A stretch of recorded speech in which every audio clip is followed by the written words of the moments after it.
साथियों नमस्कार, आप सभी का स्वागत है हमारे चैनल पे।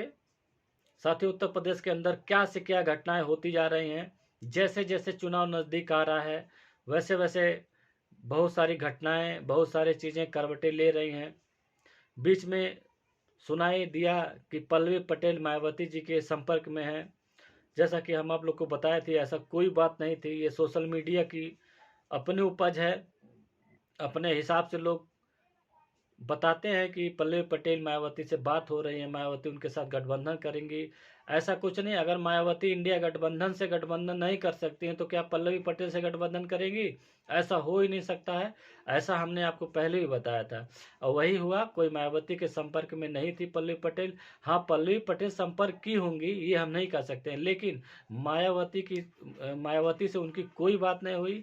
मायावती जी उनसे फ़ोन पे कोई बात नहीं की। ऐसा मीडिया में, सोशल मीडिया में बताया जा रहा था कि पल्लवी पटेल मायावती जी के साथ जाएंगे, उनके साथ गठबंधन करने वाली हैं। तो सोशल मीडिया में भी बहुत सारे ऐसे बकवास खबरें निकल करके आती है जिससे विश्वास करना बहुत ही मुश्किल होता है। क्योंकि पहले बातें सब लोग कर रहे थे कि मायावती जी से संपर्क हो गया, इंडिया गठबंधन में 100% आएंगी। उसके बाद ये लोग सोशल मीडिया से उड़ाए कि नहीं, अब तो ओवैसी और मायावती संग आने वाले हैं। वो भी खत्म हो गया। उसके बाद अब कुछ नहीं बचा तो लास्ट में हो गया कि नहीं, मायावती और जो है पल्लवी पटेल, जो अपना दल कामेरावादी चलाती हैं उत्तर प्रदेश से, और सोनेलाल पटेल जी की वो दूसरी लड़की हैं, बड़ी वाली जो लड़की हैं, क्या नाम है, अनुप्रिया पटेल, वो जो है भारतीय जनता पार्टी के गठबंधन से चुनाव लड़ती हैं। ऐसे में खबरें जो सोशल मीडिया से भी उड़ाई जाती हैं, सोच समझ करके ये बातें रखी जाए तो बेहतर होगा। जो कोई बात ही नहीं है उसको लेकर के सोशल मीडिया पे क्यों खबरें फैलाई जाती हैं, हमारे समझ में तो नहीं आता है। लेकिन फिर भी मायावती से और पल्लवी पटेल से ऐसी कोई बात नहीं हुई थी। ऐसा कोई बात नहीं हुआ था कि जो है ये लोग चुनाव लड़ेंगे और मिलजुल कर चुनाव लड़ेंगे।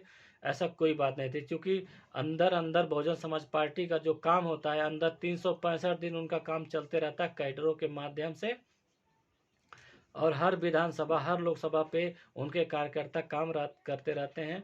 उनके जो कोऑर्डिनेटर होते हैं, जिलाध्यक्ष होते हैं, वो फीडबैक देते हैं फील्ड से लेकर के। विधानसभा अध्यक्ष हुए, चाहे विधानसभा प्रभारी हुए, सेक्टर अध्यक्ष हुए, बूथ अध्यक्ष हुए, सारे लोग अपना अपना फीडबैक देते हैं, जिसकी वजह से प्रत्याशियों का चयन होता है कि कौन से प्रत्याशी खड़े होंगे, कौन से अच्छे होंगे, कौन से नहीं होंगे। हालांकि थोड़ा बहुत कोऑर्डिनेटर द्वारा गलती होती है और करते भी हैं। जैसे कि किसी को आपने टिकट दे दिया है, उसे प्रभारी बना दिया गया है, फिर कुछ ही दिन के बाद, 2 या 4 दिन के बाद जो है टिकट को उनको बदल करके दूसरे को टिकट दे दिया जाता है। ये सब थोड़ा कैडरों में ठीक नहीं है, ऐसा नहीं होना चाहिए।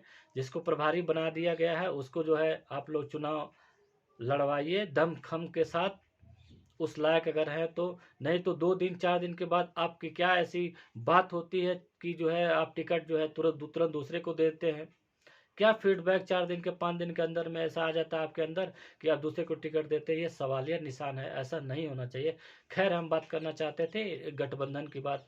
तो पल्लवी पटेल जो है अब ओवैसी के साथ गठबंधन कर चुकी हैं। दोनों मिलकर के चुनाव लड़ेंगे। तो सबसे ज़्यादा असर जो इनके गठबंधन का होगा वो 2 जगह पे होने वाला है। एक भारतीय जनता पार्टी, दूसरी सबसे ज़्यादा होगा तो समाजवादी पार्टी में होगा। भारतीय जनता पार्टी इसलिए क्योंकि जो कुर्मी वोट है, पटेल वोट है, वो भारतीय जनता पार्टी में जो शिफ्ट हुआ है, वो कम से कम वहाँ से कुछ वोट निकल करके पल्लवी पटेल के खाते में आने वाले हैं।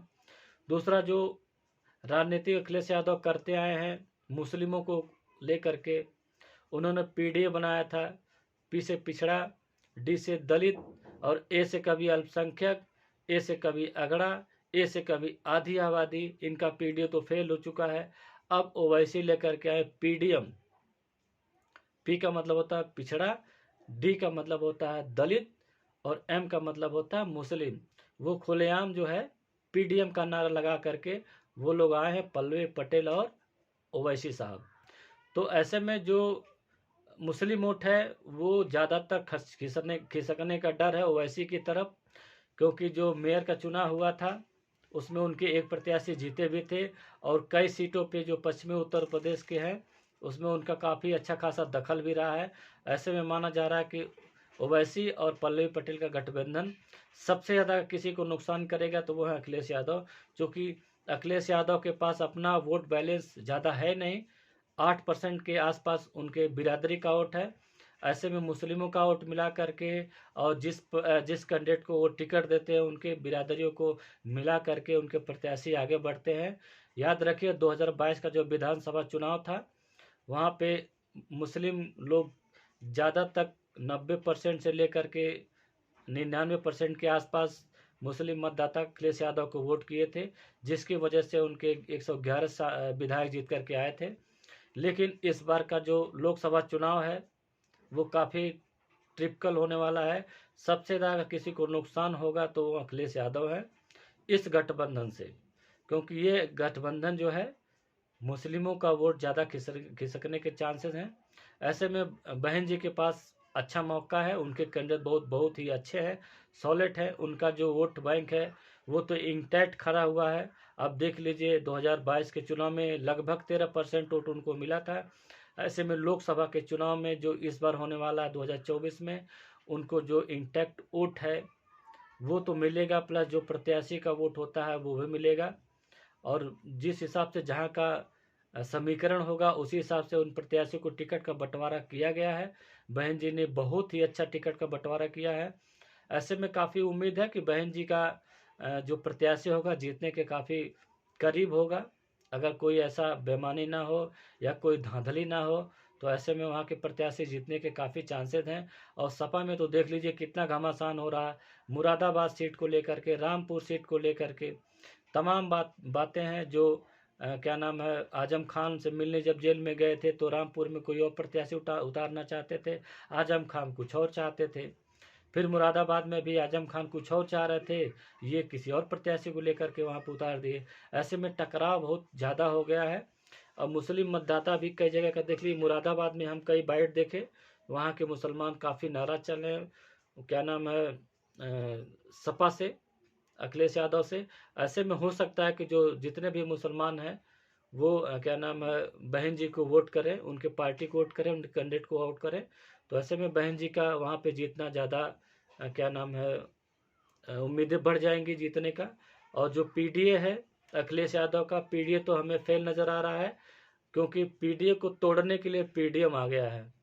तो पीडीएम कितना प्रभावशाली होगा ये आने वाला समय ही बताएगा। लेकिन साथियों, हमारे हिसाब से अखिलेश यादव का बहुत भारी नुकसान होने वाला है। अगर ओवैसी बढ़िया से चुनाव लड़ते हैं, अच्छा खासा प्रचार करते हैं, और पल्लवी पटेल का प्रभाव भी है।